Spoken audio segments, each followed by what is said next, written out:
KFI AM 640. It's later with Mo Kelly. I said happy Friday before. I don't know. Can I say happy Monday? Seems like a contradiction in terms. If you're happy for Friday, then you can't really be happy for Monday, can you? Well, nonetheless, we're just going to press forward. Happy Monday. And I hope you had a wonderful weekend. I had a great weekend. Spent some time with my mother, my wife, went out to brunch, met up with my sister and her husband. So just relaxing day, taught some hop keto classes, did nothing on Sunday except laundry and cleaning. I'm completely domesticated. Sunday was just for cleaning up the house. Nice. And I was listening out to hear if I could hear the Hard Summer Tour right next to SoFi Stadium. I don't know if I heard it. What do you mean you don't know? I don't know because there were two parties going on in my housing development. There was a graduation party, which is weird because graduation I thought was like in June, but they said it was a graduation party. Maybe it was a college send-off party or something like that. Maybe. It could be like a trade school graduation. Maybe, I don't know. There's a lot of those that just happened recently. Oh, really? Okay. Yeah. Okay. Well, there was a graduation party, as they called it, and there was some other party going on, and they both had DJs, so the music was competing. I don't know if I heard that party, if I heard the Hard Summer Music Festival party in Inglewood. We'll get into that at the bottom of the hour.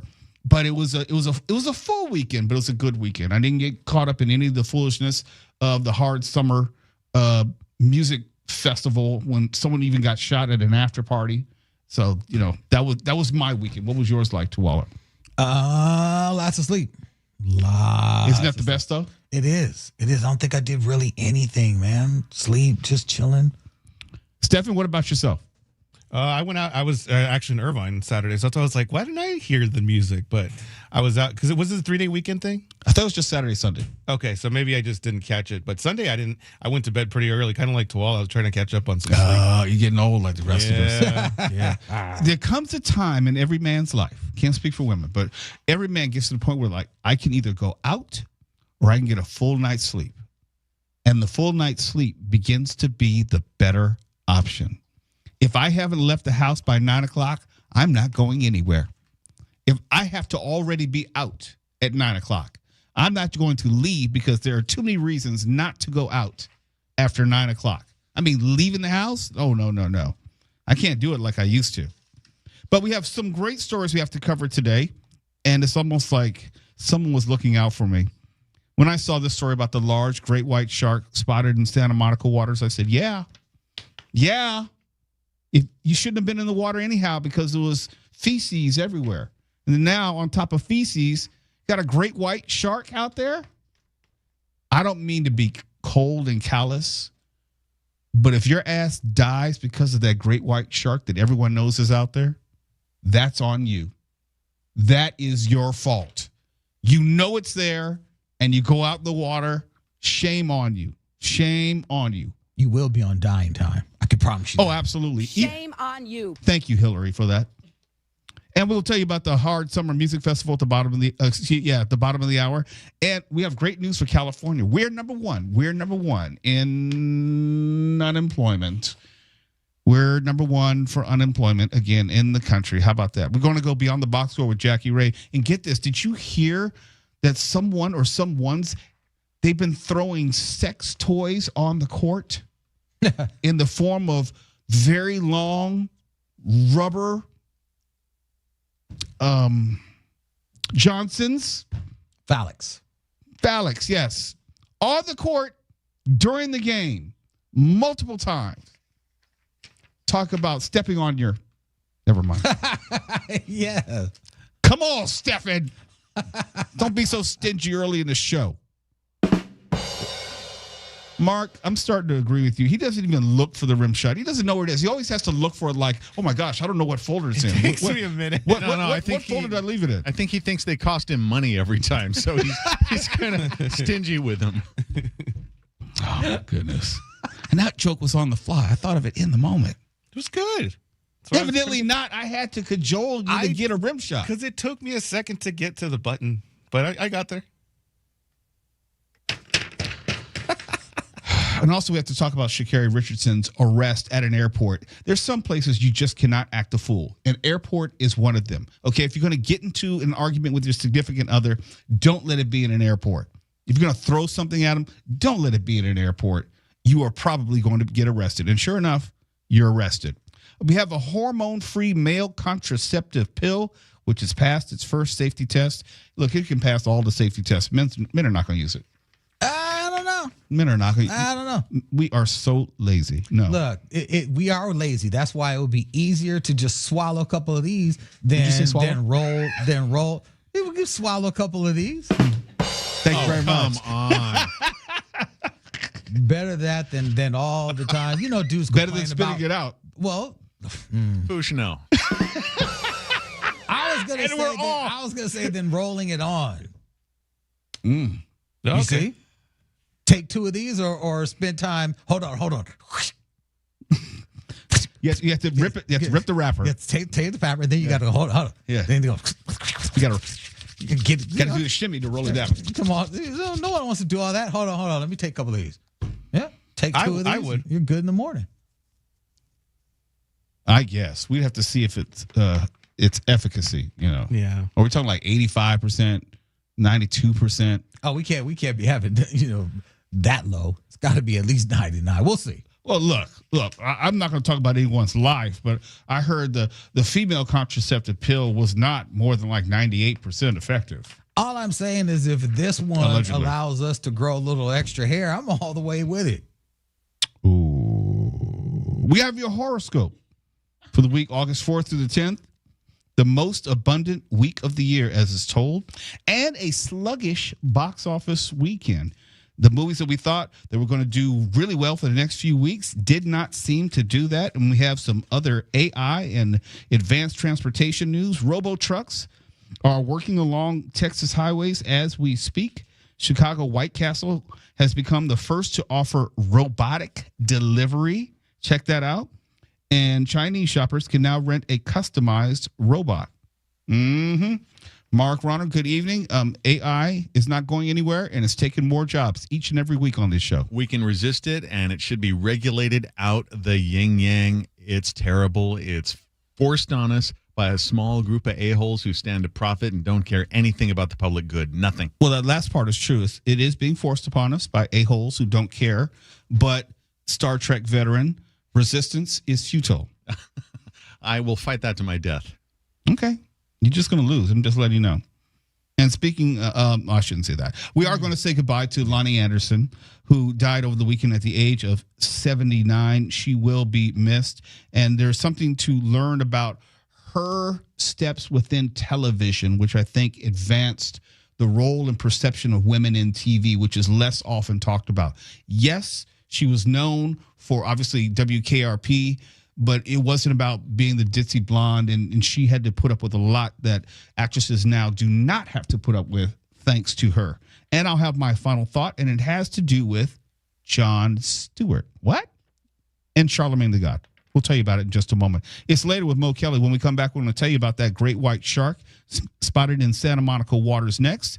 Now, let's go to Mark Ronner. I didn't get to say hello to you, Mark, officially. Hello, Mo. I missed you this weekend. I missed you, too. Oh. You complete me. Thank God the family's all back together. That's right. That's right. All right, now you can leave. Family can't stay too long. Yeah, that was uncomfortable, wasn't it? Live everywhere on YouTube and the iHeartRadio app. And we often talk about why I don't necessarily go in the water. That's just me. I'm not a big water person. I was when I was younger. I would go to the beach and boogie boarding, but that was when I was an adolescent, but not as an adult, and definitely not at this point in my life. And I say, like, I look at it differently because I know what's in the water. You know, we got stingrays, you got sharks, you got poop and other feces. It's not probably a place where most people would want to be if you knew everything that was in the water. We told you last week about all the beaches which had exceeded recommended safe bacteria levels. We said, hey, stay out of the water this weekend. Well, there's also another reason to stay out of the water. You've probably seen the news by now of a roughly 15-foot great white shark, meaning it's an adult. 15 foot. And it was captured on video. They had a drone looking for things just like this over the Santa Monica waters right near the pier, and it was seen about 150 feet, 50 yards away from shore. 150 feet is not far at all. You're still in the shallow water portion of that beach area. And if you didn't know, juvenile great white sharks are relatively common in shallow waters. Why? Because it's a good place for them to feed. But this is not even a juvenile. At 15 feet, they're saying this is a full-grown adult hanging out in shallow water. And the only reasonable assumption it would be doing that is it wants the warmer waters, as we're told, and it's also there to feed. So the great white shark thinks that there is food, there's a food source relatively close by. Could be fish, could be anything swimming in the area. But after you've been told that there is a great white right off Santa Monica Pier, if you then get in the water, I don't know what to tell you. Now, here are the stats. There have been 15 shark-related deaths in California waters since 1950. That's not a lot, but who wants to be one of the 15 or the 16th or the next one? I'm not gonna test fate. And, you know, I'm quite sure if Joe Kwan were here or Matt Money Smith were here, they'd say, oh, they're still going to go surfing. Not me. No, sir. Not me. And this is just what we know at the moment. What I mean by that is this is a drone. They saw footage of it, but it doesn't mean that it's the only shark out there. I would have to assume that the great white is not completely by itself. I want you to think about something, Mo. You've seen my car. Yes, I have. Mark, you've seen my car, right? It's a tank. It's a tank. It's pretty big. Foosh, you've seen it, right? Yeah. Okay.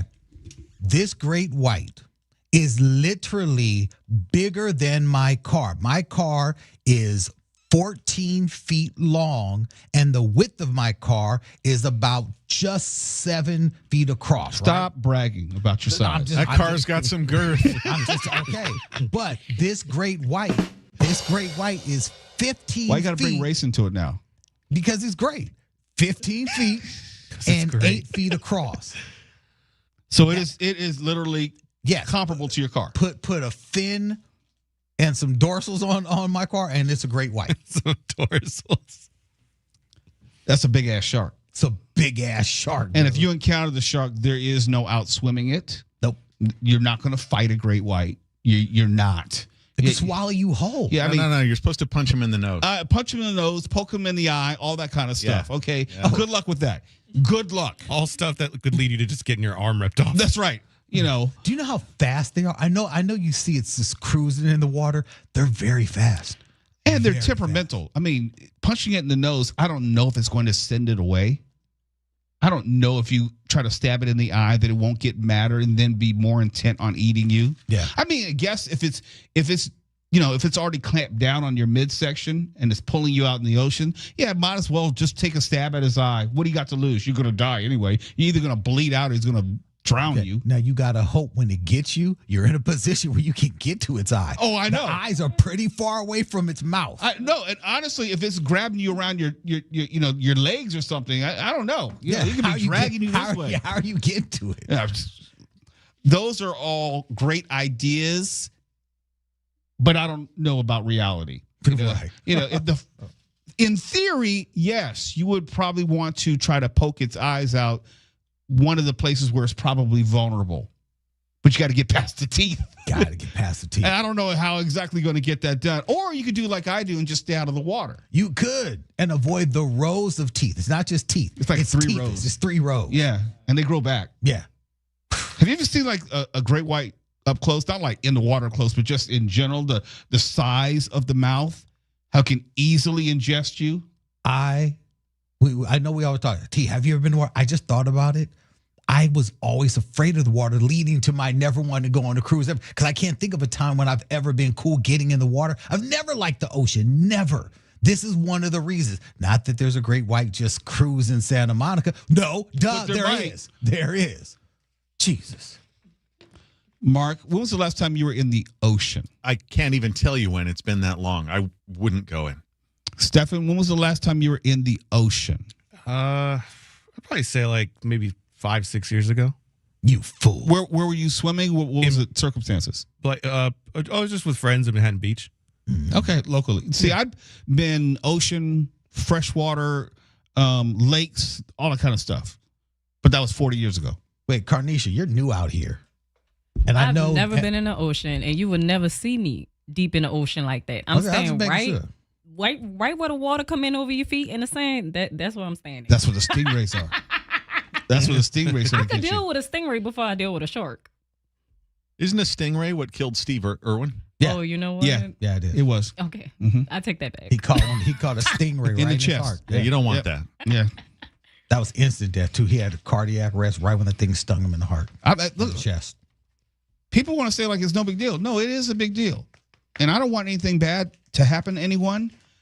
But if it happens to you after you've been warned, then I might laugh at you and make fun of you. And yes, you will end up in dying time. And we'll just have to just have to. I mean, the water's dirty and it's dangerous. Okay? Mm-hmm. And if you still want to go out there and risk getting eaten or stepping on a stingray or ingesting poop, then okay. I mean, it's on you. It's later with Mo Kelly. KFI 640. We're live everywhere in the iHeartRadio app and YouTube. We're going to talk about that Hard Summer Music Fest in Inglewood over the weekend and whether it was as loud as it was last year, where you had some 8 different cities and police departments complaining about the noise. Was it as bad this year? We'll tell you next. Later with Mo Kelly. We're live everywhere on YouTube, Instagram, Facebook, and the iHeartRadio app. And I don't live in Inglewood. I live in L.A., one street over from Inglewood. So you just know in proximity. I'm 3.7 miles from SoFi Stadium. So anything that happens in Inglewood, I know about, I see, I hear, all of that. And what I hear from most people in Inglewood in general, the traffic is horrible. And it's been that way since they dropped SoFi Stadium there, because SoFi Stadium is on Century Boulevard. Century Boulevard is not physically large enough to handle all the traffic. You have Century Boulevard, and parallel to that, you have Manchester Avenue, also a relatively small street. When you're talking about a number of sports and entertainment venues, you have SoFi Stadium, you have the Intuit Dome, which just opened for the Clippers. You have the Kia Forum, which the Lakers used to play with. It was the Great Western Forum. And you have the YouTube Theater, and they're all on the same street, within 1 mile of each other. So you could imagine the traffic is just horrible.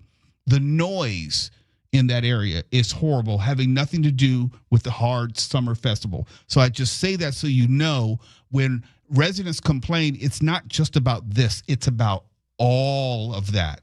And you have to keep that in its proper perspective. But Inglewood residents are upset about this Hard Summer Festival, Hard Summer Music Festival we talked about, which was blowing everyone's ears out last year. But this year they had even more people.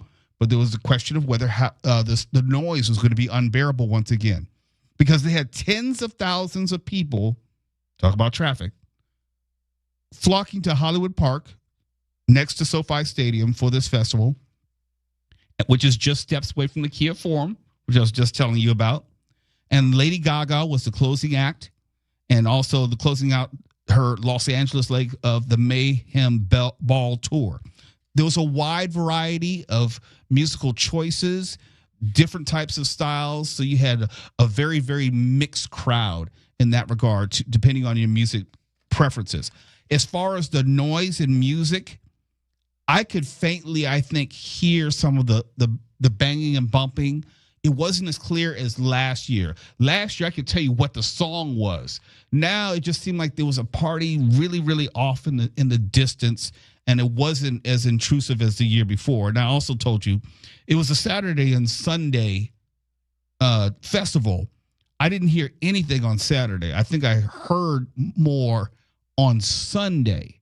And Sunday, I told you there were also some competing parties in my housing development. So that made it unclear as far as how much I was hearing of the festival, or was I hearing of just parties around me. But Inglewood, they've been a victim of their own success. If you think about bringing the Rams to Inglewood, the Rams didn't come to LA, they came to Inglewood. If you talk about the Chargers, and now KFI is the voice of the Chargers, bringing the Chargers to Inglewood, not LA, that area, economically, it's been very, very successful for the city.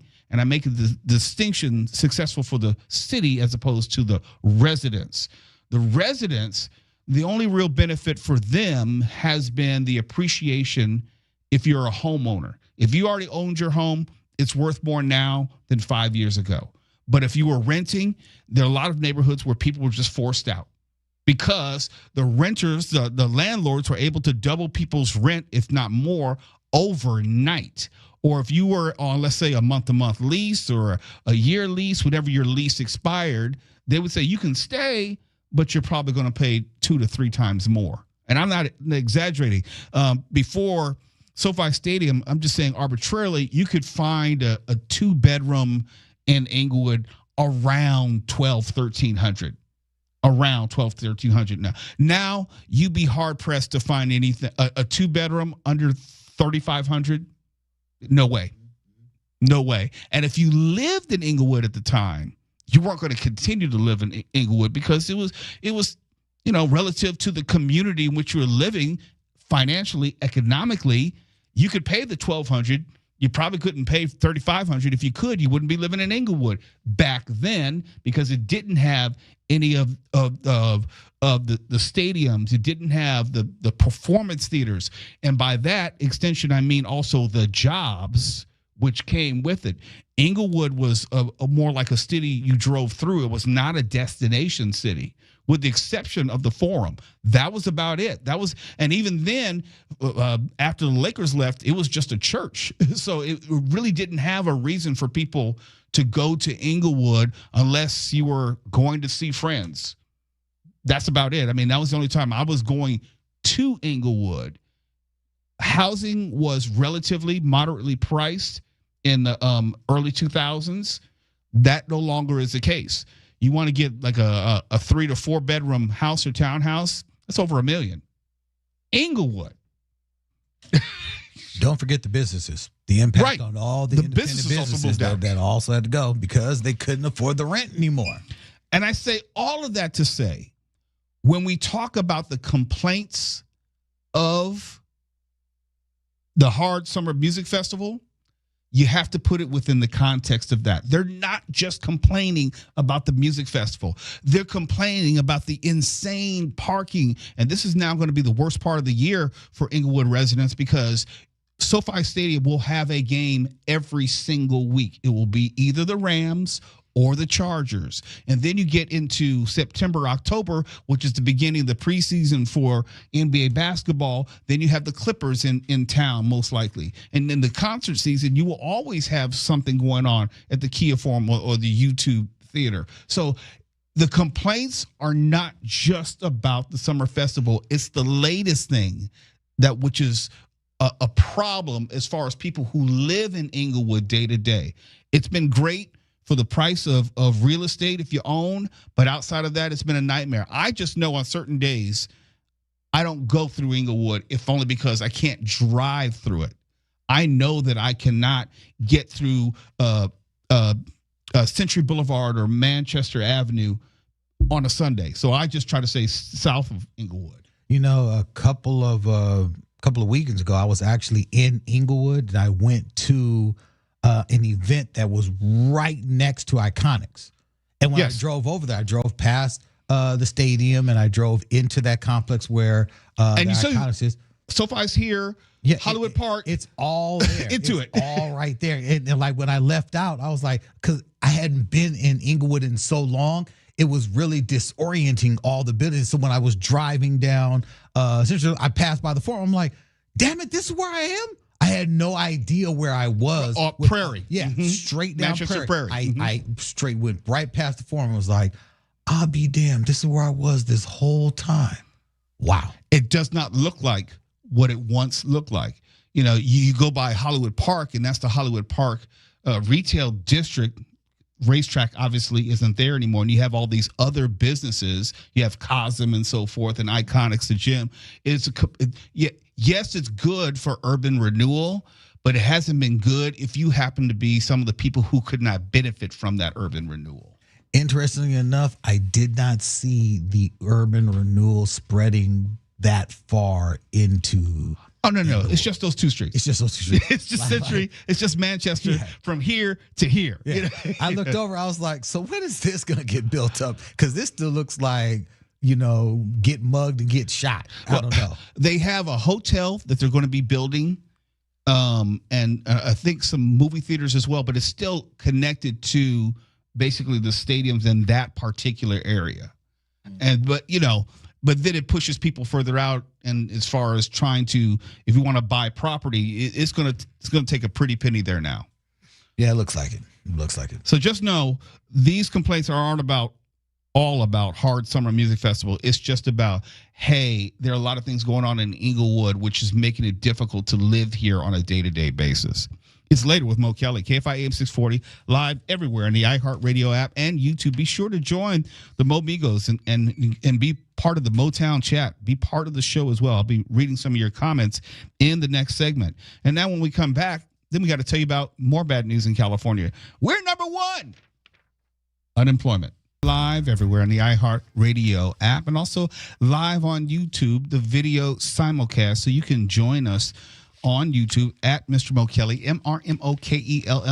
The friends of the show, we call them the Momigos. They have the Motown chat where they get to interact with me and Carnisha, who runs the chat, and also interject on some of the subjects. And I guess right now they're talking about Home Depot and hammers. I don't know how they got there, but also they made mention of that new World of the Worlds movie on Amazon Prime starring Ice Cube. No bueno. Oh, it was bad. It is so bad. I was mad that I spent the free time that I had with it. What was it? War of the Worlds. Oh, on Prime. Oh, the Video. trailer looked absolutely awful. No, the movie itself is much worse. It seemed like they had limited budget, like $4, and Ice Cube was paid $3 of them. Now, the idea was not bad.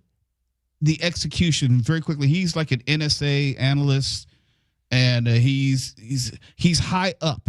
He has a lot of power when it comes to national security. And then he is the centerpiece for this, War of the Worlds invasion. It is based on H.G. Wells, so there was some things that you would recognize.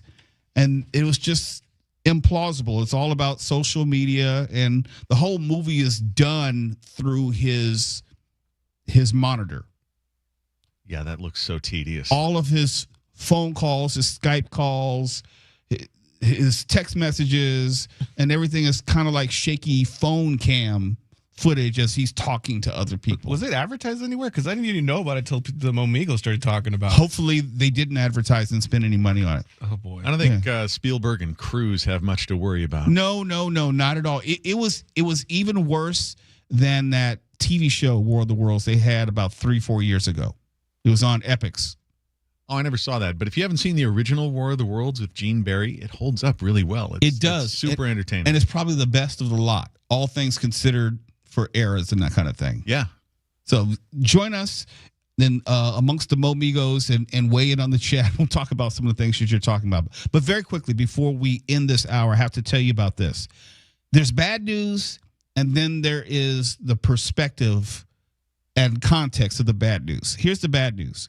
California's 5.4% unemployment rate for June 2025 is the worst in the country, and it tied Nevada for the number one jobless rate among the 50 states. Michigan was the third highest at 5.3%, followed by Kentucky, New Jersey, Ohio, and Oregon at 4.9%. So we are the worst, but not by a lot. And you wonder, well, who's the best? Here's the question now. Who can find a job in South Dakota? Their unemployment rate is 1.8%. Not as many people, not as many jobs, not really any desire to go to South Dakota. Then there's North Dakota at 2.5%, and then Vermont at 2.6%. And if you're wondering, Texas was number 18 at 4%, and Florida was number 26 at 3.7%. Here is, though, the larger context. You may think like, oh, my gosh, 5.4% is so horrible. It's not good, but look at it this way. June 2025 was the 19th time that California ranked first in unemployment, is in the highest, dating back to January of 1976. We have routinely, regardless of who was in power, who was governor, who ran the state senate, or who ran the state assembly, we have consistently been near the top when it comes to unemployment.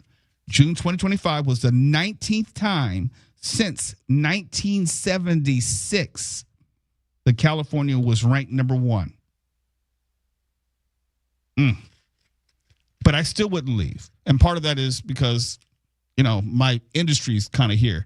If I were not in radio, I'm not moving to North Dakota or South Dakota. Oh, they'd love you in South Dakota. Oh, I'm sure they would not. And I'm not going to meet them in South Dakota. Also, there's less than 1 million people in that whole state. It's weird to compare them to us with 40 million. That's the context part of the discussion. Yes, if your unemployment is 1.8%, but you only have, 800,000 people or whatever, what does that mean, big picture? It doesn't mean a lot. 40 million? It's not only is there no comparison, it's not even the same universe. Yeah, put 1 or 2 people to work hosing down a cow or something, and your employment, the percentage shoots up.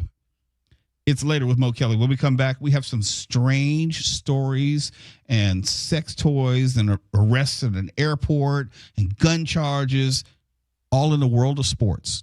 In just a moment. KFI AM 640, we're live everywhere in the iHeartRadio app. It's later with Mo Kelly. We're live everywhere on YouTube and the iHeartRadio app. Jackie Ray, it is good to see you. Let's talk about some of this dysfunction going on in the world of sports. Always. Olympian and reigning 100-meter world champion Sha'Carri Richardson was arrested last weekend for allegedly assaulting her boyfriend at Seattle-Tacoma International Airport. Mm-hmm. There are a lot of layers to this, is how we could discuss it. There is the history of Sha'Carri Richardson. There is the rebound and success at the Olympics. Now she has this arrest where she got into some sort of altercation with her boyfriend. And I always say, if you're going to mess up, don't mess up at the airport. Correct. They're going to put you in jail quickly. Immediately. When you just read, relationships are messy. Right. When you read the headline, what comes to mind? She should know better.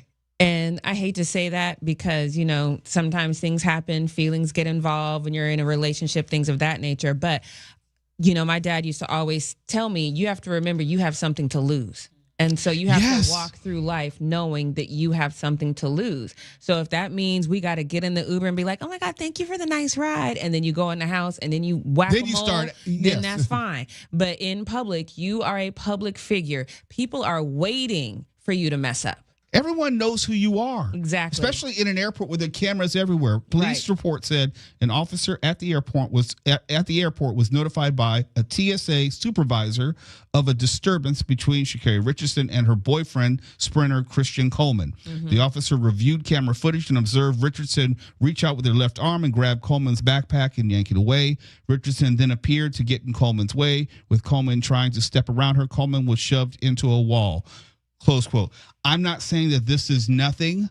I'm saying that you probably would not have ended up going to jail if it didn't happen in an airport. Right. If you would have gotten a little shoving match at home, because it doesn't sound like there was like any physical injuries or if it was anything like that, we wouldn't have known. Y'all could have come out the next day all hugged up. We wouldn't have had any clue. And again, she knows her past. She knows, she's said herself, she's like, I didn't make a comeback. I'm better. And so she talked about being better and how she's done all these things to better herself. And now you've set yourself back because now the world is going back to, oh, isn't that the marijuana girl? Yes, because they have to remind everyone of who she is and her history. That's what I try to tell young people. Every mistake that you make will be put back in the story the next time you make a mistake. It will be on your obituary. When she dies, unfortunately, it'll be because of marijuana. She missed an Olympics and, and she came back triumphantly, but still. Justin Timberlake got Lyme disease, and the third paragraph was like he also had a DUI. Why? Perfect example. I'm so glad you brought that up. You never live it down. And this is the thing that comes with celebrity. Do I think it's right? No. I can walk through life, make a mistake. Maybe in 5 years from now, I won't be able to make a mistake without that becoming public knowledge, but I can have a little misstep like this, people not gonna know who I am in the airport.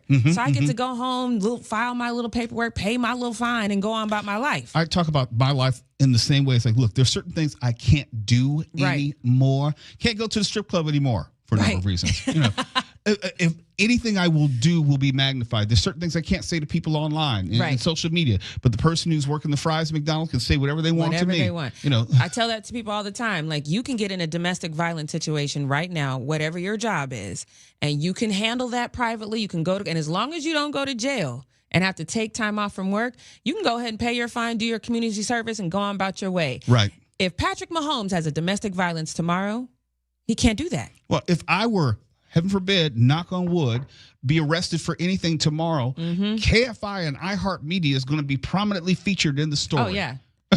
Well-known iHeartMedia, that's how the story's going to the story, start. because that's how you want to slug the story. You know, KFI host arrested on domestic violence charges, 100%. out on bail, whatever it may be. Unfortunately, this happens all the time. We've even seen people go back to things people have done as teenagers. Well, I don't think that's fair. But you have to understand, when you become a celebrity, you no longer have common folk problems.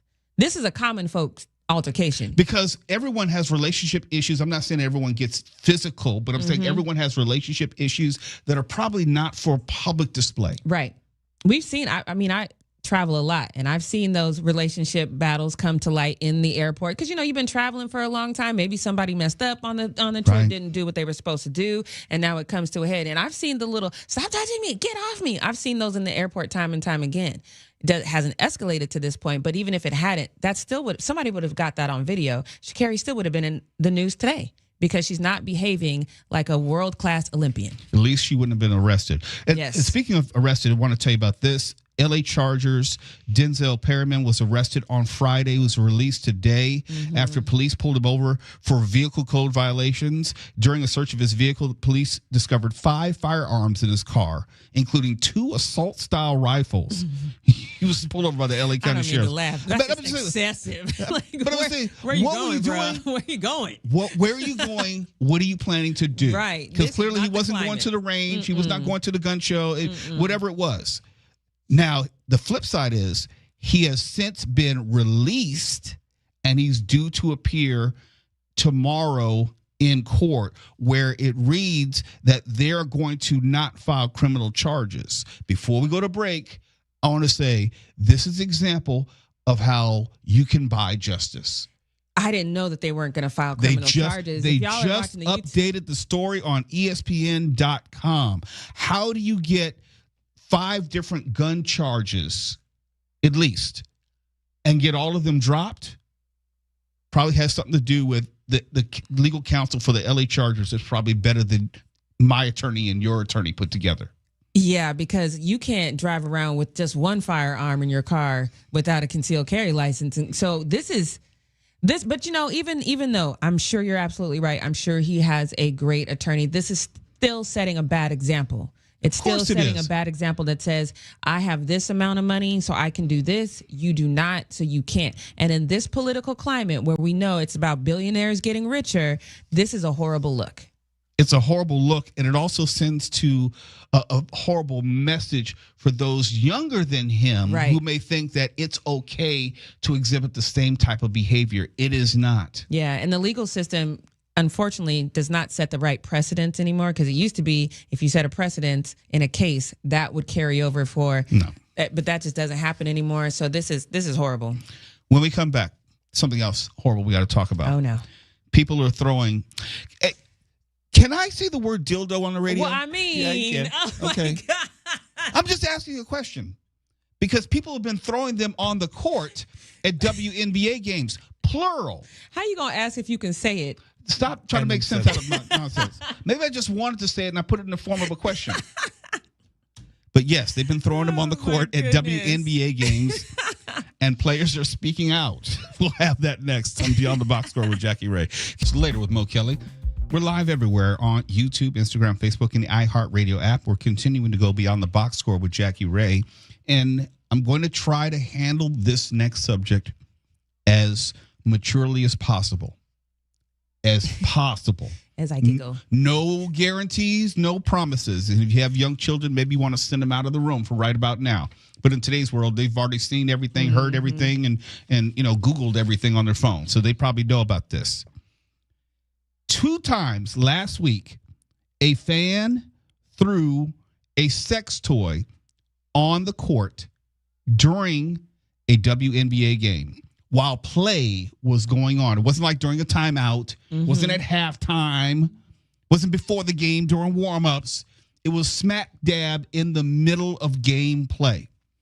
And Indiana Fever guard Sophie Cunningham has made it clear on social media that she would like people to stop throwing dildos on the court. That's a quote. That's a quote. That's not me being gratuitous. Right. But it is an actual issue. There is a safety component to this. Any object you throw on the court may either hit a player may step on it, sprain their ankle, be out for weeks. There are some serious considerations. But both of these incidents happened at a Valkyries game. That seems to be the only common thread. Well, and the sex toy. But Sorry. What are we missing here? The first time it happened, it was like a lime green. So I actually thought it literally was until I walked in here. I thought it was like I didn't think it was an actual apparatus. I'm trying to be good here.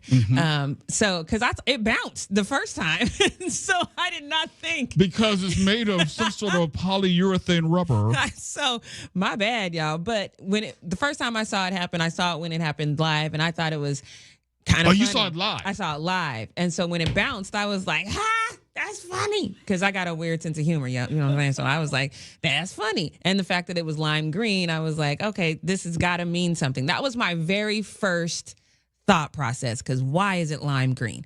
That was my first thought process. But then, hearing that it's real, and then of course, like you said, it could have caused injuries. But then the second time it happened, so I have a theory about this, and both times it's the Valkyries game. So this is either an inside joke between a player on the Valkyries and maybe an old... Oh, you mean figuratively inside, but not literally. But I see what you did there, Mo. That was really good. You got me. Thank you.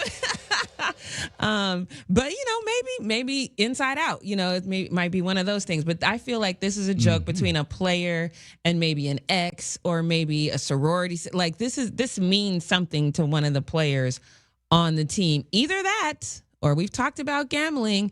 Somebody won a parlay bet off of this to try to influence what is happening on the floor. Yes, I never even thought about that. Yeah, maybe if you could have a stoppage in the game or get someone out of the game, then you could change the momentum. That, right, because it's been known that you call timeouts to change the momentum and flow. Get a substitution in there. Yep, you have a stoppage of play. Absolutely, it's one of the two, but it is definitely it's too intentional and too specific. This means something. Unfortunately, we have the video for you on YouTube. It's green. It's green. We have go ahead and show it again, Daniel. Daniel's showing the lime green. It almost looks like it's a rodent on the court at first because you don't know what it is. Sick rodent. Yeah, and then you have the on-court officials run over to it. Like I'm not picking it up. And then he kicked it. Right. And then the guy in the yellow is like, "Don't kick it at me." And they put a towel around it and picked it up because good reason. You don't know where it's been, and I'm being serious. No idea. You don't know where it's been, and you don't know the ultimate point of it.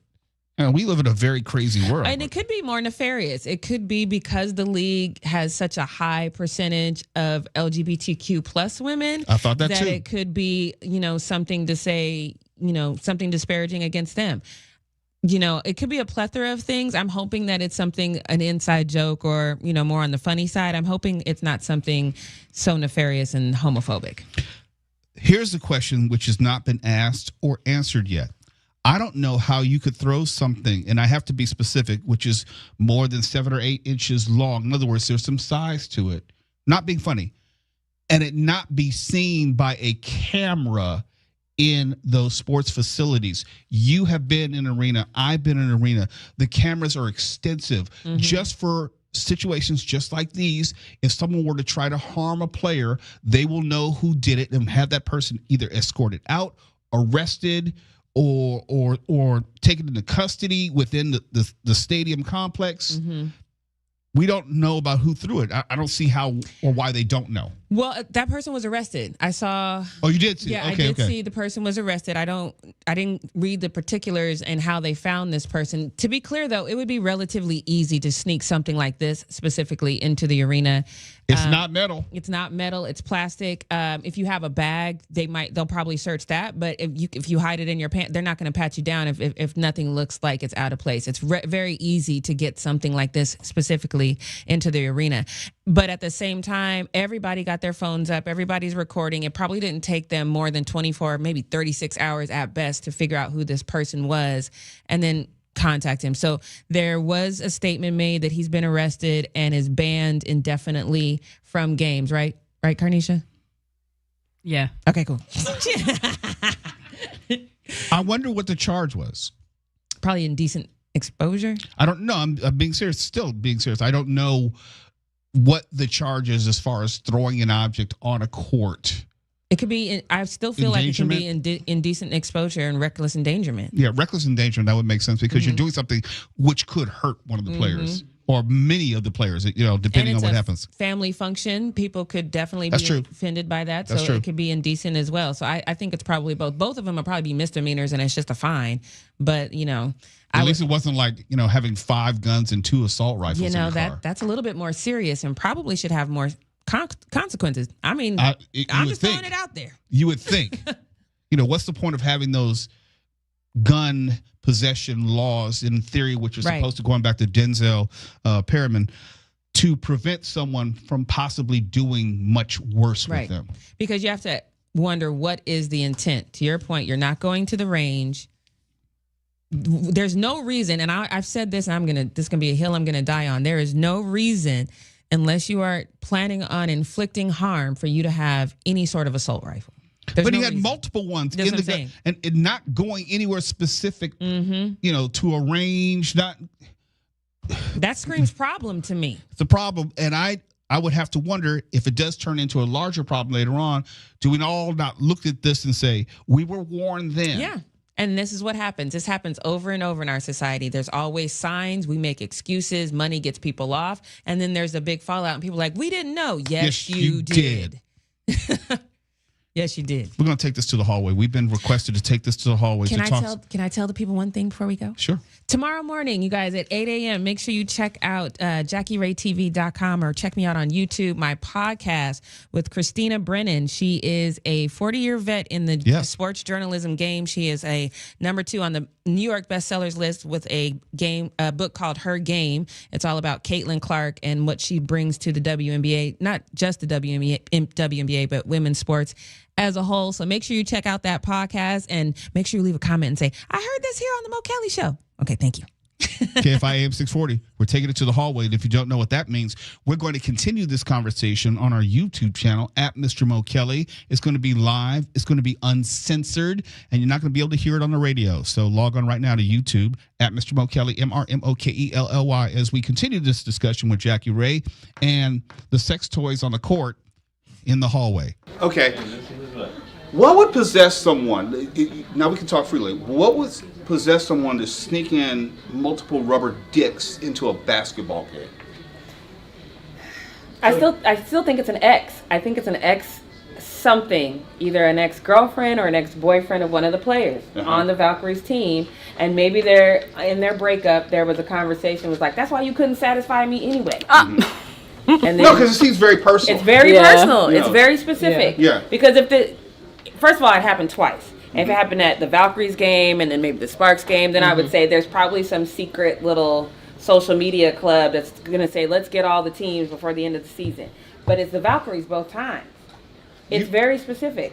You were wondering and hoping against hope that it was not some sort of homophobic reference. We all know that the WNBA has, when I say a high percentage, more than other sports leagues as far as same-sex relationships. Yeah, and they're out. And they're out. Right. Mm-hmm. If it were that, how would that change your thought about this if it turned out to be basically a hate crime? Oh wow. Yeah, I mean it's still funny, the actual act of it. Not the it's still funny. You're on your own. It's still funny. I mean, there was a plastic penis bouncing on the court. That's funny. The intent behind it becomes nefarious, and now it becomes more of a, what do we have to do in the future to protect the players? Yes. Do we have to do pat downs now? And You gotta check for dicks. oh Jesus! Yeah. Are you bringing I mean- an extra dick to the No, store? you- But how do you even check for that? How many dicks do you have, sir? Well, no, it just be a function of when you're screening people coming through security, how extensive are you going to search? Because you could probably hide it as Security cannot pat a man's crotch down. Right, exactly right. And that's why I think it was Exactly someone right. in their an alarm. No, that's why I think it was in someone's pants, because women have to carry in clear bags. Right. It would have been viewable in a clear bag. And if your bag isn't clear, they will open it. Right. But Yeah. if a woman's coming in there with some sweatpants, she could strap a dick to her thigh. No, she could, She and could. no, and she's Or not. And she she's not going could. to get patted there. And there are devices that a woman could use to attach a penis, so she could still walk in with it. A woman, if it's a vengeful woman, You mean like a strap on? a strap on. So you think that Explain English. so this might not be It could be a strap on. Oh, Lord. Sorry, you didn't hear. It was a strap on. No, but I'm saying it could be a strap on, but it could be a woman. I think I like the whole it's a vengeance thing. yeah. I think it's more, a bad more likely breakup. a woman than a man. Yeah. I really do. Yeah. But they still use them in their relationships, you know. So I think this is a bad breakup. for Take it. your funky green dick back. Yeah. Like That's what I like it was think. someone. Like in other words, someone recognized that green. Yeah, dick. yeah. Like you know, you like this green So you dick. think the green dick was a Probably, person? Very specific. It probably was Yes. owned by someone Who on the the hell court. has green? Yes, team. I'm telling So you. here's a question: was both dicks green? Yes. Yes, that's probably her Oh, so favorite it's a- color. Okay. Yes, Yes. so both of them are green. Chances are, I'm telling they you. glow in the dark. Yep. This is a personal. can't personal And attack. she probably, I'm telling you, whoever it was threw it on there to say, hey, I done stepped on your little funky green dick and I'm going to throw it out on this court. Is it the Incredible Hulk brand? I don't know enough about them to be able to spot all that. I can't tell you. I can't That call was it. gone. Thank you. I'm just saying. It wasn't the Incredible Hulk. That's what it Not was. the Incredible They're Hulk. throwing green dicks out there. I'm The like, Incredible Hulk? did someone come out there and say, "Girl, take this Incredible Hulk back"? I cannot. I'm just saying. And if you were logged on to YouTube, you could have seen our latest hallway session where we were using a lot of very specific and pointed vernacular and words not appropriate for the broadcast airwaves, but we like to do that from time to time. Here's another story. Actually, Jackie Ray, since you are hanging around, I would love to get your perspective on this. I would like to have a lady's perspective and maybe yours as well, Carnisha, if you feel like weighing in. There's a potential new male contraceptive drug, and it's undergone its first test in human volunteers. So we're still real early in the game. But there is promising evidence that this drug, which does not use artificial hormones or affect testosterone produced, according to the study, may be safe in humans. So we're talking about a hormone-free male contraceptive pill. This could be the future. The study showed the drug was well tolerated in a small group of healthy young men and did not appear to cause any side effects at the doses used. Further research needs to be done. It's going to be tested. I don't know how many years before it'll actually see the market if it is successful. But my question would be to you is, if it were available today, does it at all change the dynamic, the expectation of navigating sexual relationships or the responsibility of men? That's a great question because I know, that's why I'm I don't think it changes things per se because they're still sexually transmitted diseases. So now it does change the dynamic in a relationship. In a relationship, for sure. Assuming that you are monogamous with someone. Right. Because now, I mean, any woman that has ever been on birth control will tell you it just wreaks havoc on the body. See, that's why I'm asking you. So for me, I would be like, so when you gonna take that pill? That's what I would say. Okay, now let me speak on behalf of men and my gender because we are some of the laziest, the most obstinate, the most undependable people on the earth. And I say this lovingly because I'm a man, but I also know men. And even though it may be simple, it may be just a pill. If it's anything like female contraceptives, where you have to take it at the same time each day consistently. And if you miss this, don't ask me how I know this. If you miss this, you're supposed to take that, to compensate. We got you. Baby, I'm going to make you breakfast. Give you coffee. Here's your pill. You're going to make it easy. Yes, I'm going to make it easy. Because the thing that I heard and what you said, no side effects. And so that's not the same for us. So here, you go ahead and take this. And then if I got to get up a little bit early, make you some toast and coffee, so be it. But you're going to take this pill. The small trial involved 16 male volunteers who took the drug twice at increasing doses, either 10 milligrams to 30 milligrams or 90 milligrams to 180 milligrams. Some took placebo pills for comparison. The participants were monitored for 15 days for any effects on normal hormone levels, inflammation, signs of cell damage, kidney and liver function, abnormal heart rhythms, yada, yada, yada, blah, blah, blah. The only thing that I'm not sure of, this tells us that it's not adverse side effects, but we don't know about efficacy as far as real world application.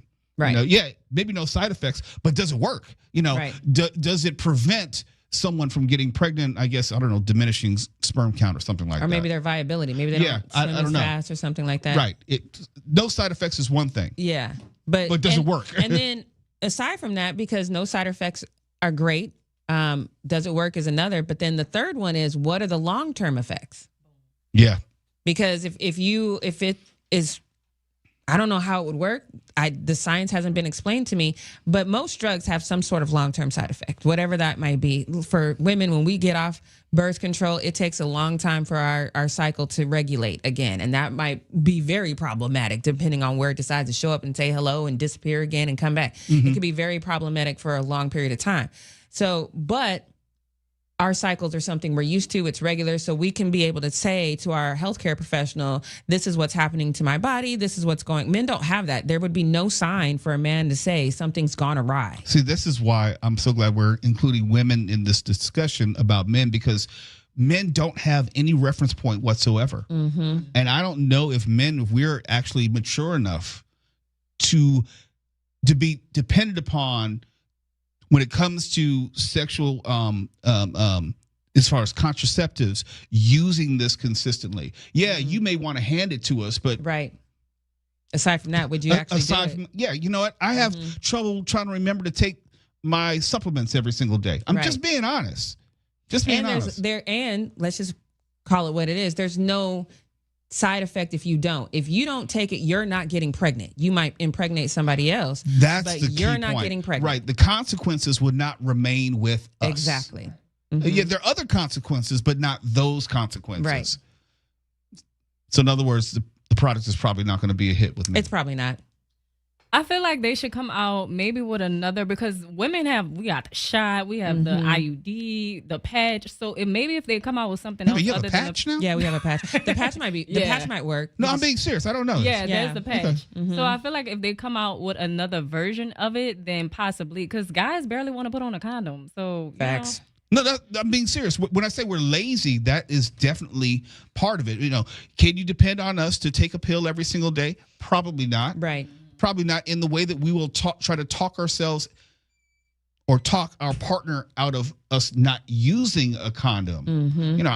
I think products like these are well intentioned, but unless you get it to where I know they have where it's a shot, you can get a shot and not have to worry about it for a year or something. I wouldn't do that though, because there's all kind of side effects. A lot of women did the Depo shot, and the side effects from that, like anything you got to be one and done, don't trust it. I'm just gonna say it right now. Don't trust it. Well, there you go. There's the advice. So yeah, but I think the intent is good though, because making sure that you have a child in the right time shouldn't solely fall on the woman. So I think the intent is good. But now you have to not only create something that works, you have to create something that is intended for men to use it in the way that men would use it the best. Mr. Reefer 999, and That's a I'm going to read his comment very carefully, but it's in the spirit of agreement with what I was saying. He's saying, no, we're not, as in men are not. We're going to Oh Lord, is that bad? we're going to say, yeah, let me just make it G-rated. We're not going to use a condom. Okay. So In the expletive way. yes, you understand what I'm saying? Yeah. I saw it. So it's one of those things where even if the pill does what it says, I'm not so sure that men can be trusted. That's a deeper conversation because, again, if you're talking about you don't want to use a condom because you just don't like how it feels when you wear a condom, that mindset is how a lot of things go awry. But I'm saying that same mindset, as far as lack of maturity and discipline, is applicable to what I think would be you'd have to take this pill probably daily and consistently. But like Carnisha said, if they had a patch, would you do that? Yeah, I would do that. Okay. Yeah, and it all depends on how long the patch would last. Are we talking about a patch that I have to change once a week, once a month, biannually or something like that? That all figures into the calculation. And is it something that I have to get a prescription for? Is it something I can get over the counter? I always talk about men in terms of availability and convenience because we're so simple and so stupid. If you're going to make us go to the doctor like it be for ED drugs or something, we're probably not going to do that. But remember, if you don't take it, you got to be available for that inconvenient baby. Right. And not No. You're saying we should. Men historically have not. Right. Because they don't consider the same level of consequences or responsibilities when it comes to But having yet, children. there's men who are making laws about our bodies. Isn't that fascinating? I just don't Welcome like to the America. I just don't like the responsibility always being put on a woman. Like you're being 100% on of the time. a birth control, and it's just like yeah. But at the same time, like I'm just the fact that they finally came out with one. Like what were y'all doing all these years? Because I'll say this because men were in charge. This goes back to the laws and the patriarchal notion of this society. The expectation was that the responsibility was always going to be with the woman. Always. I'm not saying that's right. I'm just saying that's the patriarchy. Right. That's the misogyny, which is part of it. There has never been a good reason. I'm just saying that is the reason. Here is your horoscope for the most abundant week of the year. Taurus. Taurus, the Sagittarius moon puts things in order at the start of the week, motivating you to refine the work you do as you practice patience. This will be a good time for you to get back to yourself and understand what you need. Jupiter and your ruler Venus get closer this week as well, revitalizing your connections and helping you develop a stronger bond with the people you care about the most. Do we have any Tauruses here? No. Gemini. Hey, Mark. Let's have it. Gemini, the Sagittarius moon in your partnership house initiates a time of deep evaluation today, especially with Mars in Libra, giving you the go-ahead to make the changes needed and to protect your boundaries. We all know about your boundaries. I got nothing but boundaries. I'm all boundary. Tuesday's Capricorn moon helps you decipher some complex problems that you may have, and you do have a lot of problems. Let's just stick to the script, okay? Well, it does say Just read what it says. It says the problems that you may have. Twala, am I lying? No, it says that. You may have problems. Okay. All right. You're able to brainstorm and consider new methods of thinking that allow you to power through. Jupiter and Venus meet in the sign of Cancer, helping you to pace yourself. Well, at least there was no mention of Uranus. No, we're past Uranus. Thank God. Plan ahead and be more focused. Cancer, Stefan. Let's go. Cancer, while the week may have a rocky start, the Jupiter and Venus conjunction in your sign adds an element of hope and positivity towards the end of the week. Starting things off is the Jupiter-ruled Sagittarius moon, enlightening and giving you a fresh set of eyes to focus on the areas of your life you may have been neglecting. Get back on track and keep up your to-do list if necessary. With Mars in Libra, challenges may present themselves in your relationship dynamics. Nevertheless, this will be a period of maturity and personal growth. Honor what you are looking for in relationships moving forward. Leo, you start the week, Carnatia, getting connected with your creative energy. While you may be a stellar leader already, once the moon enters Capricorn tomorrow, the energy is showing you how to be more comfortable letting others lead. While your relationships may have transformed in the last 6 months. Wait a minute, how long have you been out here? 8 months. 8 months. Okay, that's close. All right. Yeah. This lunation might bring to perspective your boundaries. If you haven't been compassionate or understanding with friends or your romantic partner, the transit could bring this up. Virgo, the Sagittarius moon at the start of the week makes dreaming seem possible again, and you're falling in love with your new ideas. The grounding energy helps you recharge, especially if you've been on the go. The week presents a positive outlook with Mars entering Libra beginning on Wednesday. The Aquarius full moon helps you meet new people over the weekend and shift your mindset in collaborative settings. The confidence you have now will help you build better connections moving forward now that Mars is officially in a new sign. Libra, you're putting your thoughts on paper during this Sagittarius moon at the start of the week. Mars enters your sign on the 6th, making this a period where you will be a lot more connected with your inner warrior. Love enters the chat once the full moon in Aquarius sweeps you off your feet on Saturday. If you want to welcome love, the Jupiter and Venus conjunction magnifies this. If love is not on your mind, Saturday can still feel like a blessing, and you may open your heart to new ideas or experiences. Tuala, here's your Scorpio. Let's go. The Sagittarius moon starts this week, making you analyze your value system. The past may also be on your mind as you take the steps to prioritize healing and self-care. Once the moon enters Capricorn on Tuesday, you may focus more on home and family. Saturday's full moon in Aquarius carries the same message as the Capricorn moon. Stay grounded, connect with family, and focus on home.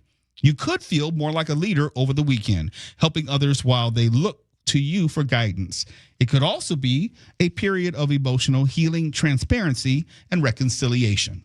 Wow. Sagittarius, this is all for me. Sagittarius, the moon in your sign early in the week brings opportunities for expansion and progress. You can see your hard work is paying off. You experience some positivity as Jupiter and Venus meet up during the week, showing you that you have the power to overcome any challenges and be victorious. Don't give too much power to negative thoughts. Instead, shift your outlook and focus on more positive things this week. Okay, I'll try to be more positive. Yes. Because I've been kind of negative lately. Okay, let's turn it around. People pissing me off. No, turn that Get on my frown nerves. upside down. The job, family. No. Capricorn, you start feeling a lot more joyful this week as the Jupiter and Venus energies get closer. Mars enters Libra on Wednesday this week, shifting your priority to total victory over the next several weeks. Meanwhile, over the weekend, the full moon in Aquarius brings the message of community building. You're learning to protect your friendships. If you haven't been totally present for your friendships, you can start a new chapter now. Aquarius, this is a potent week for you as the energy builds before the full moon in your sign over the weekend. The metamorphosis you're enduring through Pluto will feel more potent during this week as we focus on the full moon in your sign on the 9th. Over the weekend, evaluate your goals and the progress you've made over the last 6 months. Your new ideas begin to flourish this week, but wait until Mercury stations direct to start anything new. I hope you know what that means because I have no idea. And lastly, Pisces. Pisces closing cycles is part of this week's theme. Things begin working in your favor with the Sagittarius moon, repairing breakdowns in communication, lightening up the mood, and helping you to reconcile with others. The Jupiter and Venus conjunction towards the end of the week will feel wonderful, allowing you to experience new ideas, connections, and renewed optimism. With the Aquarius full moon closing the week, you are learning how to be a diplomat and listen to others while also becoming a leader. However, you may feel the need to isolate yourself a bit as you recalibrate and bring balance to your world. And that is your horoscope for this week, the most abundant week of the year. Enjoy. And I have to say, the box office had been going on a pretty good run for a while, where you had movies overperforming expectations. You had movies showing legs, lasting performance in the box office, in movie theaters, adding theaters. And then we had this past weekend, which was pretty much underwhelming, did not meet most expectations. You had the Fantastic Four, First Steps. I loved the movie. Tawala loved the movie. Mark loved the movie. But it had a 67% drop in its second week. It still came in at number one, but when I say it only, with that caveat, it only grossed $38.6 million this week. That was more than enough to be number one, but the 67% drop off was concerning. It did not add any theaters. It stayed at 4,125. I mention that because when movies have a great deal of momentum, they usually pick up theaters from week to week. They didn't gain any theaters, which means that movie theaters are not as high on the movie as maybe I was or someone else. The Bad Guys 2, its first week, brought in $22 million. The Naked Gun, Mark saw it. Tawala refuses to see it. I don't care to see it. It brought in $16.8 million. It only had 3,300 theaters, so that's not really an expectation of it being a hit, reason or belief to think that this movie was going to do well. Yeah. And they still made it. So that doesn't mean that a sequel is out of the question. Superman, in its fourth week, is hanging around, but still below its predecessor. I would say its predecessor was Man of Steel, the last time that Warner Brothers had tried to do Superman. And that movie brought in almost $700 million. This iteration of Superman in its fourth week has only brought in $551 million. Yes, that's more than $500 million. But as far as expectations for the Superman franchise, it's questionable. I don't know. And I think that's one of the biggest arguments out there right now is one, that Superman, to everyone's surprise, everyone thought Superman, Fantastic Four. Superman is outperforming Fantastic Four, and the expectations going into Superman, they did not put as much on it because of all of the Snyder Bros and this massive campaign, this massive social media campaign to salt Superman. There was a massive campaign of, you got to think of, if you have 100 Superman fans, half of them are Snyder folks who are like, we refuse. We're going to do everything we can to make this film flop. Warner Brothers said, look, dude, this is the umpteenth edition of Superman. This is not a new story, a new film. It's just James Gunn doing his thing. And there's mild interest in James Gunn doing it. No one is looking at James Gunn as arguably being able to do it. They say, yeah, your success is in Marvel. Can you do it at DC? Right now, the DC heads, not James Gunn and Zaslav, or who are running DC Studios, the Warner Brothers heads are like, damn, dude, we didn't think another crack at Superman would cross $500 million. We had no idea. We tried to say, like, look, man, maybe it will, maybe it won't. But this is a success for them. And for them, they're kind of low-key popping bottles because, like, man, we kind of kicked Fantastic Four's ass and no one thought we would. My response to that is dollars are dollars. And $551 million in 2024 is not the same as, when did Man of Steel come out? 10 years ago? Yeah. Let's say 2014, and it's 600 plus million. So it's still a business built on dollars and cents. Mm-hmm. Yep. Yes, they can say, hey, we're beating the movie that people didn't expect us to beat in Fantastic Four, but that's more like a problem for Marvel more than anything than it is about the success of Superman. And there's one other thing. When you have Superman as a tent pole for your company and you're getting beaten by Jurassic World Rebirth, And at this point, F1 the movie, which is right now and for this summer. That's everybody. Yeah, that's true. So that's like anything that we would have thought would have been that big theater film. And I'm talking even the theaters who thought like, nah, the superhero films, they're going to do it. They're like, damn, man, Jurassic, literally the 11th dinosaur film and the race car film are the ones that are doing it for us. That's crazy. And just back to Naked Gun, to Mark's chagrin, I was like, well, I see the reviews. It's got a 90% from the critics. Yeah, I meant to point that and out. It's insane. 6 from the audience. And are you saying they bought the critics? No, I'm saying critics are out of touch. And I was one of my close friends is an editor at Variety, and I was razzing her over the weekend about what does your hack critic have to say about this movie? And she's like, well, I didn't read it. That's what she sounds like, by the way. I didn't read it. I'm like, well, I did, and you might want to have a talk about like his work with him. Like, you get to the point where two people can watch the same thing, and if they disagree, one of them is insane. I don't understand how these people could watch this and it has a 90% positive on Rotten Tomatoes. That's just nuts. It's legitimately one of the worst of the year. It's where I said Friday, we're in golden raspberries territory with this one. No, you actually said it was rated poo. Yeah, it's a code brown. Oh, that's right. Lilo and Stitch is number 12 this week, but just want to reiterate, it's $1.02 billion. Yeah. Still for this summer, as a company, Disney is winning with Marvel, with as a company, Pixar, and with their 21st Century Fox products. They're like, we're good. We've actually made our budget for the year. We're straight. Overall, it's a better year for the movie industry at this point this year than last year. I don't know if there are any real big movies between now and the end of the year, which could be real breakout hits. When is Avatar coming out? Is that December? No, yeah, this year. December? Okay. Yeah, December. That's the last one then. Yeah. There's one more quote unquote. When is Tron coming out? That's this year too. That's November. That's closer.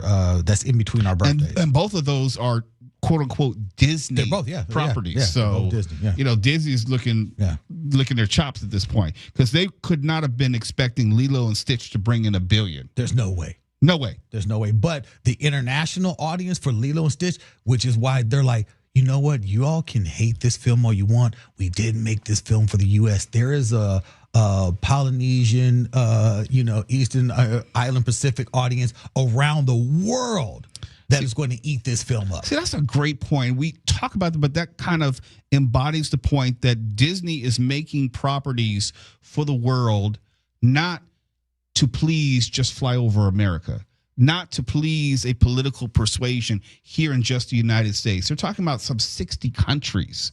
You look at the Disney Plus subscriptions, there are more subscribers outside the U.S. than there are inside the U.S. And so when they're making their considerations about what is going to be a hit and where it's going to be a hit, it's not just red or blue in America. That is one consideration, but it's definitely not the biggest consideration. And I think that had something to do with why Fantastic Four and Superman aren't faring as well internationally, because both of those films are very isolated in the stories that they're telling. They're not reaching out to the world. They're telling stories about protecting their own little turf, and that was kind of like, it may not have hit this, like, if you're Superman, it's like, great, he's protecting Metropolis. What's that got to do with me? Which is proxy for New York and Fantastic Four. They're protecting quote unquote the world, but they're based in New York. They're based in New York, protecting the world through New York. Yeah, and let's be honest, it showed a New York of the 1960s, not a New York of the 2020s. Yeah, no, there was not a lot of diversity. You saw some sprinkles of color, but there was not diversity throughout the film as far as involvement where someone could say, oh, yeah, this film is for me too. No, I'm sorry, it wasn't. It's Later with Mo Kelly, KFIM 640 live everywhere in the iHeartRadio app. When we come back, we have to talk about how robotics, robot trucks, and delivery bots are taking over. And Mark is so happy about all this. Maybe I could get a job with him. Maybe. Unlikely. Keep going. Later with Mo Kelly. We're live on YouTube, Instagram, Facebook, and the iHeartRadio app. And I've been long of the opinion that some things are inevitable. Now, they may not be palatable. They may not be desirable, but they are inevitable. Self-driving, automated cars and trucks are here. And I'm not even a fan of self-driving taxis, but they are here. And I've also said that they're going to eradicate a lot of jobs, even though we may not want them to. There are robo-trucks, which are hauling cargo right now along Texas highways. Self-driving tractor trailers are rumbling down Texas highways to haul cargo at night. The autonomous 18-wheelers, and they may still have a driver just as a backup, but they are making these 4 trips between Dallas and Houston to transport food and dairy products daily. And this is according to the Wall Street Journal. Aurora Innovation. This startup said it is able to achieve driverless trucking after dark because of its LiDAR system, which casts laser beams to see items in 3D and measure the distance to those objects. This is the future. The future is now. And you think about truckers they have to drive days at a time sometimes without sleep. They're going to be obsolete in the next 5 years. The passengers in these vehicles right now are just for quality control and to take data and notes and report back anything that they see as someone who is from the company. These aren't drivers who are just, taking a ride, and I would be, no. These are people from the companies who are like, go out there, quality control. You're going at night. You're going in conditions that normal truckers would have to pull over for, stuff like that. I know a guy who has a rig in Atlanta. They fear these things like the plague. If you know a truck driver, you know that you can make some real good money as a truck driver. Make some real good money, upwards of $200,000, depending on what you do, where you go, how often you drive. Yep. Think about that in terms of who would be paying the truck drivers. And you say, hey, for $200,000, we could implement this system on all your trucks, and you would not have to pay any driver ever again, anything. And possibly greater reliability, quicker transit time, because it can drive under more difficult conditions, and it can drive for longer times, not needing rest. All it needs to be is refueled. That's it. These things go 24 hours a day. Look, I love my truckers. This is not trying to tear my truckers down. All the truckers listening to this show right now. Right now on the road. We love you. We are just aware of what's coming your way. And it's not good. Speaking of something else coming our way, which is already here, Coco Robotics. This is a California-based startup. And they've gone into Chicago with a fleet of autonomous personal delivery carts, and has also gotten one of their first major customers in White Castle for their pilot program using its mobile robots to make deliveries.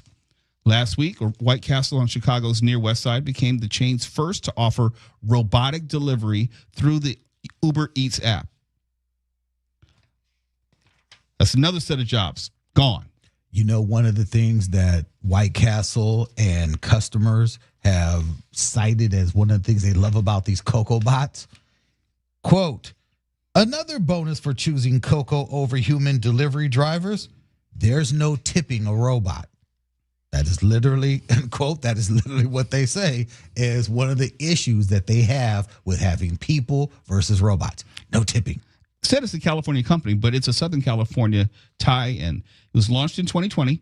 Coco's, hey, Mark, AI-driven delivery robot was developed by 2 former UCLA students, Zach Rash and Brad Swissis. I can't pronounce that. Rescind their degrees. Take the degrees away. But the home market they started was here in LA, but they've added service in Miami, Helsinki, Finland, and Chicago. Why Helsinki, Finland? It's odd as an outlier, but still, it's another city. There are about 1,000 Coco units on the road worldwide. And just know each unit probably means one less job. I cannot wait till they launch these things in LA because next time we want to order something, I'm not going to have to go downstairs and deal with coyotes. It will be right at the door. Not going to look around for the damn delivery driver. So it'll be like, hey, the Coco robot's downstairs. I wonder how, knowing the topography of our campus here, how close it could get. Easily, because the front is open. It can access the wheelchair ramp and it can come up and just come all the way around. These things are guided by AI, Google mapping, and all that kind of stuff. AI, Mark. Right downstairs. AI. I don't know why you think you're going to make out any better with this stuff than anybody else is. This is a pox on humanity. Mark. It is a literal, a literal cancer. What, Mark, right now, what this is a warning to everyone to start looking into the buying cocoa stock. You can't. Literally. Trust, once they're on the market, I'm getting into cocoa. Okay. And very quickly, Chinese shoppers in China, it's not here yet, but they can rent a customized robot alongside their groceries. And think of it this way. If it's there, it will be here soon enough. Wait, what kind of robot? China's robotics industry has expanded rapidly in recent years, and now they have these robots which are specifically for consumer and service markets. This Future Era store offers leasing and customization services in addition to the traditional retail staples of a showroom: sales, spare parts, and customer service. Customers can browse the many models, robots on display, and then choose to buy, rent, or even build their own by selecting components. Yeah, nobody wants a robot. This sounds like Star Wars. Everyone wants to build their own droid and have it come and help you. You can have it inside of 10 days. They're okay for movies, but if you noticed in the movies, they never work out. That's not true. C-3PO is great. So Not is true. R2 literally saved the galaxy. Yeah. They're the Bert and Ernie of Star Wars. Okay, Good luck to them. You know that's fiction, right? Is it? Yeah, HAL 9000 doesn't exist. Yeah, but HAL 9000 is the way most of these are going to go. By the way, I should point out to you that there's no concept of enough with the people foisting this stuff on us. They'll put as many people out of work as they can. That's correct. If it'll put one more dime into their pockets. True.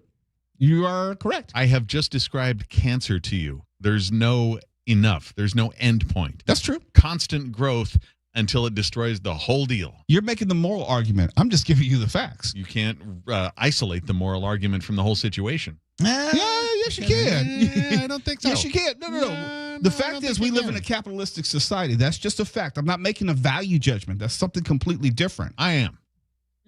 Yeah, that mean we're literally talking about apples and oranges. Right. We're talking about what's happening. You're talking about how you feel about it.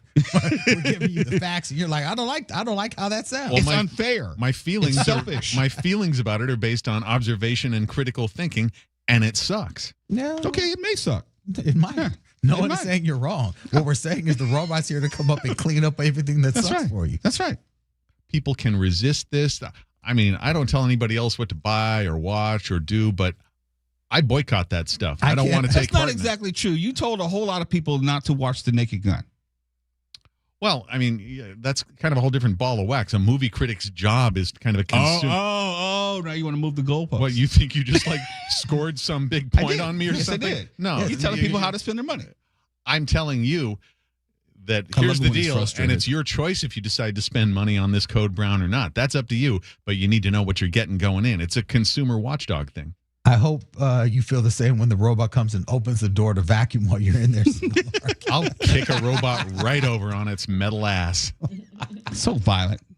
When we come back, we'll remember Loni Anderson, who passed away just days ago at the age of 79. And tomorrow would have been her 80th birthday. We're live on Instagram, Facebook, YouTube, and the iHeartRadio app. And Loni Anderson, as we all know at this point, passed away at the age of 79. Her 80th birthday, what would have been her 80th birthday, is tomorrow. And what I remember most about Loni Anderson, yes, she was, quote unquote, the blonde bombshell on WKRP in Cincinnati. But if you do a little bit more investigation into her life and career, she always stood on business. She held out during one of the seasons of WKRP in Cincinnati because she thought that she deserved more pay. And if you know anything about the show, she was one of the central attractions. And I don't mean that in a physical sense. I'm saying her character was integral to everything which happened on the show.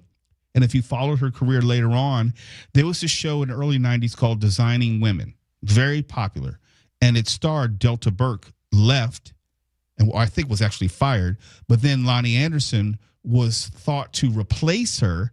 And Loni Anderson said no, because they were not willing to pay Loni Anderson her worth at the time, given that she was already a star and was going to be bailing out the show by taking over for Delta Burke. And if you ever watched WKRP in Cincinnati during the time of its show, it was always easier, if you want to compare it to a show like Three's Company, to have the ditzy blonde, the character who didn't really have any command or didn't have any quote unquote value other than her physicality and sexuality. But Loni Anderson not only put into her character a level of smartness and intelligence, which was unusual for the time, but she also used it against the men in her portrayal of her character. For example, if you ever watched WKRP in Cincinnati, it was very politically incorrect by today's standards. And just about all the men on the show were hitting on her, but she was smarter than all the men. And she knew how to outwit the characters in all the ways that she just demonstrated she was always smarter than them. Here's an example of one of these interactions with both Herb and also Les. Have you seen The Cat from Outer Space yet? No, Herb, I haven't. Well, Les saw it, and he said it was real good, and I thought maybe you and I could, Herb, I'm not going to the movies with you. Come on. It'll be just us and a bunch of kids. What? Get it? We won't see anybody we know. No. No. So, how's it going? Oh, same old thing, answering the phone and fighting off Herb. Herb ought to be ashamed of himself. You know, I'm really getting tired of it. He wants to take me to lunch. He wants to take me to dinner. He wants to take me dancing. And every time I say no, he says, there's yes in my eyes. Do you see yes in there anywhere? No. Jennifer, I think you can help us out. What is it? Would you let Les practice on you for a minute? Practice what? Well, he needs to get a date for the banquet tomorrow night, and he just needs a few pointers, that's all. What kind? I'm not sure about this, Herb. You sure it's all right, Jennifer? Anything to help. Well, you see, there's this banquet tomorrow night, and, this event is very special to me. And I was wondering if you don't have anything else to do, maybe, you and I, maybe we could go together. I'd love to, Les. Look, the guy needs practice now. Come on, make it tough, make it real. She said yes, Herb. And when they say yes, they always mean no. It works both ways, right, Jennifer? No. Oh, good God. Loni Anderson's gone at the age of 79, but most people do not know that she was nominated for 3 Golden Globes and 2 Emmy Awards. She will be missed. It was a very strange weekend for me because every once in a while I was checking in on what people were talking about, and I kept hearing about Charlemagne the God and Laura Trump and what came out of that interview on Friday, and I said, okay, I've had enough. I got to weigh in. Radio host Charlemagne the God of New York's The Breakfast Club radio show. He was recently on Fox News's My View, which is hosted by Laura Trump, of course, daughter-in-law of the president. On that show, Charlemagne suggested that he would be interested in a Jon Stewart presidential candidacy in 2028, as in Jon Stewart of Comedy Central's The Daily Show. No, you didn't get that. Let me say it one more time, but slower for dramatic effect. Charlemagne suggested that he would be interested in a presidential candidacy of Jon Stewart, a nighttime talk show host on Comedy Central, because that's where we are in this unserious America. Presently, just in case you didn't know, we have a former game show / reality TV host in his second term as president. Also presently, there are 23 one-time Fox News Channel employees, hosts, or contributors in the Trump administration. 23 in the administration right now. ESPN television personality Stephen A. Smith has publicly mused about running for president in 2028. We've discussed him here. Tucker Carlson, former Fox News personality in his own right, has mused about running for president in 2028. And now this. To be fair, Stewart himself has said nothing to indicate he would be interested in either the job or entering the race. So this has less to do with Stewart and more to do with us as a nation. There's no denying that there is a visual element to the American presidency in the 21st century. You have to be an effective communicator, and you have to be that effective communicator in a televised medium, social media savvy, and be able to speak in terse sound bites. But none of that speaks to what is necessary to do the actual job.